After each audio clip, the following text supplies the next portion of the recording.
déjà pour commencer, bonne année à tous, hein, ou même bonne année, comme disent les vieux oncles libidineux à l'humour pré-MeToo. Et Stéphane Rose. Stéphane Rose, qui est mon oncle également. Emmanuel Macron l'a déclaré hier, non pas hier d'ailleurs, il y a quelques jours, j'ai très envie d'emmerder les non-vaccinés. Et ben moi, je trouve ça bien. Voilà, d'exprimer ses envies, c'est très sain. Moi, je vois hier, j'avais envie de manger une raclette. Et ben, je l'ai dit. J'ai dit à mon mari Michel, j'ai très envie de manger une raclette. On a fait des pâtes, mais ça m'a fait bien de le dire. Alors, on n'est pas là pour tergiverser sur la vaccination. Moi, je suis pour, moi, je suis contre, moi, je suis noir. Ça n'a rien à voir, Djibril. Ces débats sont aussi stériles que mon ex, que je salue en direct, puisque sa femme vient d'accoucher. Pose-toi les bonnes questions, mon pote. C'est horrible. Oui, le pauvre, s'il t'écoute. Il est là. Il ne peut pas le prendre mal, non? Non. Non, il est décédé. Bon. On parle que des morts. Parlons plutôt de cette déclaration présidentielle, emmerder les non-vaccinés, qui s'inspire d'une phrase de Pompidou, qui lui avait dit il faut arrêter d'emmerder les Français. Sacré Pompidou. Vous ne trouvez pas que ça claque comme nom, Pompidou? Oui, ça fait un peu Marilyn Monroe. Georges Pompidou. GG la Pompide. C'est presque dommage d'avoir fini président. Il y a tellement de choses à faire avec ce nom. Vendeur de chaussures, les Pompidou. Elles sont un talent fou. Ou pompes funèbres. Les pompes funèbres Pompidou pour un départ plus doux. C'est quand même, ça donne envie de voyager. Mais je m'égare. En tant que conseillère directe d'Emmanuel Macron, je m'en vante pas, mais bon, je leur en garde sur tout ce qui est vraie vie, quotidien des Français, prix du pain au chocolat, enfin des trucs très concrets, pour qu'ils gardent la tête sur les épaules, ce qui n'est pas facile quand on est roi de France. Eh bien, j'ai brainstormé avec moi-même. Pour aider le président, j'ai cherché tous les meilleurs moyens d'emmerder les non-vaccinés, en espérant que ça plaise au président qui, rappelons-le, fait un très bon travail pour gérer cette crise. Et des caméras. Première proposition, je propose que les non-vaccinés, même s'ils travaillent, ne puissent pas aller au restaurant, au cinéma, ni même voyager. Ah pardon, c'est pour emmerder la classe moyenne. Excusez-moi, j'ai pas trié mes fiches. Je propose que les enfants, voilà c'est ça, les enfants non vaccinés n'aient pas accès à la cantine et s'ils soient reconduits chez leur... Ah non, ça c'est les enfants de la classe moyenne qui n'ont pas les moyens de payer la cantine. Excusez-moi. C'est pas les bons. Alors, que les enfants non vaccinés, voilà, ne puissent pas aller à la cantine le jour où il y a de la viande, c'est ça, parce que bon, faut quand même pas... Ah non, c'est pour les musulmans dans les villes de droite. Voilà, que les non-vaccinés n'aient pas le droit de rentrer dans certains magasins, qu'ils n'aient pas accès à certains métiers, que leurs biens soient confisqués. Oh, qui a laissé traîner cette vieille fiche de 1939? On enlève. On enlève.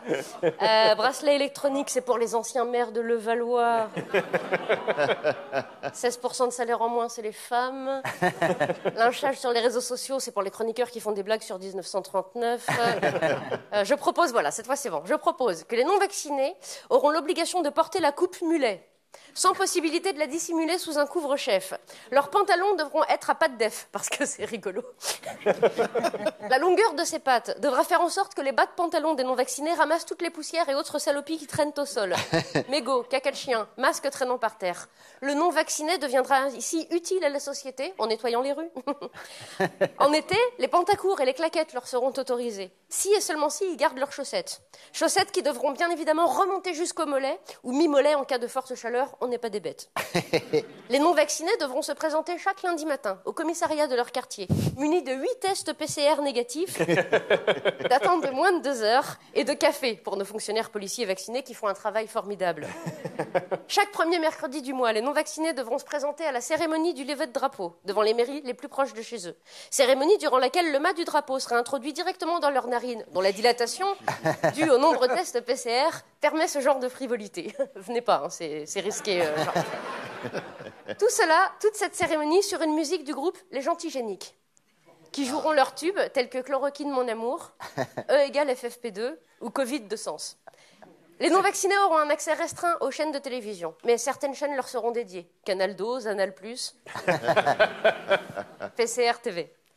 Des commerces leur seront également réservés, les salons de coiffure PCR positifs ou dispositifs sanitaires, les auto-écoles, autotests.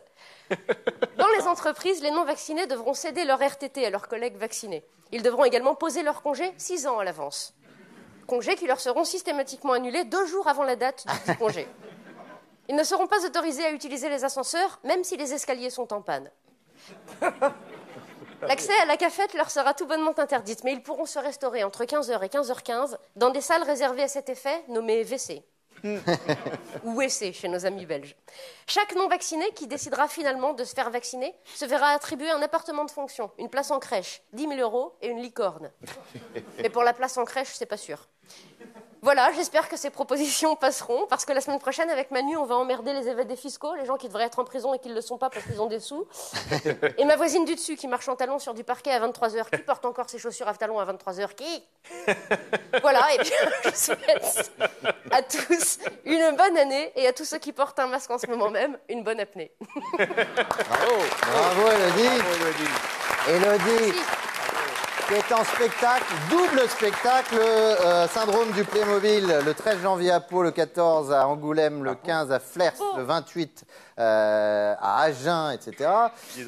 Et puis, le 9 janvier à l'Olympia. Votre première Olympia. Vous avez fait le Casino de Paris plusieurs fois. Le 9 janvier, pas hier, l'année prochaine. Oui, Je c'est disais ça. le 9 janvier, mais... Et il y a le nouveau spectacle qui commence déjà à tourner, le Syndrome du Papillon, le 20 janvier à Falaise. Elle n'arrête pas, c'est incroyable. Le 21 janvier à Argentré et le 22 janvier à Ploërmel.